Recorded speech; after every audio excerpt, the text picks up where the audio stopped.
Muchas gracias, José María, por siempre tu amable invitación a participar en este acto que tanto viene hacia nuestro sector, ¿no? En unas horas tan bajas. El problema es que hablar del sector de la construcción en la coyuntura actual, en un acto que premia la excelencia y donde estamos todos, pues son pocos minutos los que nos tiene para compartir momentos agradables, pues la verdad es que es una locura, ¿no?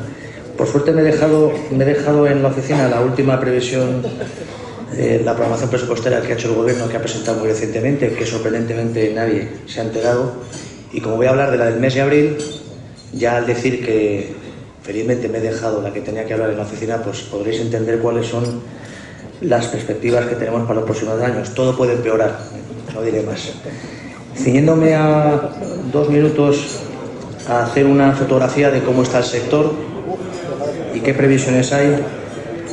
La edificación el año pasado cerró con 50.000 viviendas construidas. Este año se va a mover en un volumen similar. Mientras exista la Sareb con 75.000 millones de euros entre activos financieros y activos de suelo y activos de viviendas, y persistan las instituciones crediticias, pues evidentemente el sector de la edificación va a seguir en esta atonía en la que estamos, en torno a un máximo de 100.000 viviendas, algunos años más, ¿no? Ahí no hay nada nuevo que esperar y yo creo que será el tiempo el que ponga las cosas en su justo lugar. No obstante, en España se está realizando mucha producción en obras de rehabilitación, más de 33.000 millones de euros, que cuando salimos a la calle parece que no los vemos, pero sorprendentemente en este país se producen anualmente 33.000 millones de euros en viviendas de rehabilitación. Yendo a la obra civil, donde sí se pueden hacer pronósticos más sensatos, los distintos gobiernos venimos de un periodo de 3 años muy complicado. En el 2010-2012, el conjunto de los gobiernos de España ha reducido el déficit público en 42.000 millones de euros, es una noticia positiva.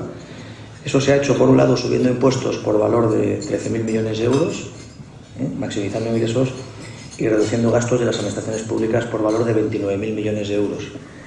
Dentro de esas partidas de gasto que se han reducido en estos 3 años, hay unas partidas que han subido, las prestaciones sociales, 14.000 millones de incremento, el interés de la deuda en España, de la deuda del Tesoro, 12.000, y analizando las partidas de gastos que han contribuido a alcanzar ese objetivo de déficit público, el campeón de los recortes es la inversión pública, con menos 30.000 millones de euros, que representa el 55%, ¿no? ¿Qué tenemos para los próximos años? Y repito que voy a decir los datos de la programación de abril. La de octubre me la ha dejado la oficina. En los próximos 4 años, del 2013 al 2016, hay que reducir una cantidad de déficit público similar, otros 43.000 millones menos de déficit, de euros. Y por la vía del gasto, la inversión pública ya no es la primera palanca de ajuste, es la tercera, con una reducción de 4.000 millones de euros. Hemos pasado de los 30.000 que he dicho antes en los últimos 3 años a menos 4.000 en los próximos 4. En ese sentido, pues se puede hablar que la inversión pública va a caer un poquito más, pero se va a quedar en este suelo hasta 2016 inclusive. Y sí destacar que las 2 primeras palancas de reducción que se presentaron en el mes de abril, y que yo no he visto en ningún medio de comunicación estos números, que son oficiales, es primera, remuneración de asalariado del sector público, menos 18.000 millones de euros en 4 años, y segunda, reducción de consumo del sector público, menos 18.000, menos 36.000 entre 4, menos 9.000 millones de euros al año. La que me he dejado en casa lo que hace es actualizar el teórico ajuste que se tenía que haber realizado en 2013. Por eso digo que felizmente me la he dejado en la oficina. Concluyendo, obra civil, atonía absoluta hasta el 2016 inclusive, lo está escrito, algo de reducción inclusive, en torno al 10% anual. No hay planes extraordinarios de infraestructuras, ni están encima de la mesa, ni se van a poner encima de la mesa dentro de un año, ni se van a hacer actuaciones con algún otro motivo para fomentar la creación de empleo. Es la realidad que tenemos y, por lo tanto, atonía hasta el 2016. Colaboración público-privada, difícil en un país en el que las administraciones públicas están absolutamente endeudadas y, por lo tanto, es imposible fomentar cualquier tipo de inversión que sea financiado en un régimen mixto de administraciones públicas y sector privado.